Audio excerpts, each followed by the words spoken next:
Assalamualaikum warahmatullahi wabarakatuh. Perkenalkan, nama saya Dita Aprilia Dewi dengan NIM 2019 03110005. Saya mahasiswa Universitas Esa Unggul, Fakultas Ilmu Kesehatan, Program Studi Farmasi. Yang saya hormati dosen pengampu mata kuliah Praktikum Kimia Bahan Alam 2, Ibu Putu Gita Maya Widyaswari Mahayasi. Di sini saya akan menjelaskan metode ekstraksi konvensional dan non-konvensional untuk memenuhi persyaratan ujian mata kuliah Praktikum Kimia Bahan Alam 2. Pertama, saya akan menjelaskan tentang ekstraksi. Ekstraksi merupakan proses pemisahan bahan dari campurannya dengan menggunakan pelarut yang sesuai. Kemudian saya akan membahas metode ekstraksi konvensional. Metode yang saya pilih adalah metode ekstraksi coklat. Metode ekstraksi coklat.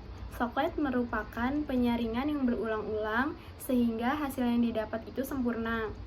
Dan pelarut yang digunakan itu relatif lebih sedikit. Pelarut organik dapat menarik senyawa organik dalam bahan alam secara berulang-ulang. Kemudian mekanismenya adalah pada proses ini bagian tanaman yang sudah digiling halus dimasukkan ke dalam kantong berpori atau timbel yang terbuat dari kertas saring yang kuat dan dimasukkan ke dalam alat coklat untuk dilakukan ekstraksi. Pelarut yang ada di dalam labu akan dipanaskan dan uapnya akan mengembun pada kondensor.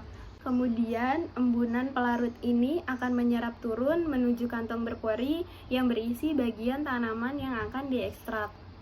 Kontak antara embunan, pelarut, dan bagian tanaman ini menyebabkan bahan aktif terekstraksi. Ketika ketinggian cairan dalam tempat ekstraksi meningkat hingga mencapai puncak kapiler, maka cairan dalam tempat ekstraksi akan tersedot mengalir ke labu yang selanjutnya. Kemudian pada metode ekstraksi coklat itu menggunakan alat-alat seperti yang pertama ada kondensor, yaitu berfungsi sebagai pendingin dan juga untuk mempercepat proses pengembunan. Kedua ada timbel yang berfungsi sebagai wadah untuk sampel yang ingin diambil zatnya. Yang ketiga ada pipa F yang berfungsi sebagai jalannya uap bagi pelarut yang menguap dari proses penguapan. Kemudian yang keempat ada sifon yang berfungsi sebagai penghitungan siklus. Bila pada sifon larutannya penuh, kemudian jatuh ke labu alas bulat, maka hal ini dinamakan satu siklus. Kemudian yang kelima ada labu alas bulat yang berfungsi sebagai wadah bagi sampel dan pelarutnya. Dan yang terakhir itu ada hot plate yang berfungsi sebagai pemanas larutan. Pada metode ekstraksi coklat, ada beberapa keuntungan dan kelemahan. Berikut keuntungannya. Yang pertama itu dapat mengekstrak bahan aktif dengan lebih banyak walaupun menggunakan pelarut yang lebih sedikit. Hal ini sangat menguntungkan bila ditinjau dari segi kebutuhan energi, waktu, dan juga ekonomi. Kemudian kelemahan dari metode ekstraksi coklat ini jika dibandingkan dengan teknik ekstraksi yang lain, maka teknik ekstraksi ini memerlukan ekstraksi yang panjang dan memerlukan pelarut yang banyak. Kemudian pada alat ekstraksi coklat ini tidak mempunyai pengaduk untuk mempercepat proses ekstraksi. Sekian penjelasan saya tentang metode konvensional, yaitu metode ekstraksi coklat. Selanjutnya saya akan menjelaskan tentang metode ekstraksi non-konvensional.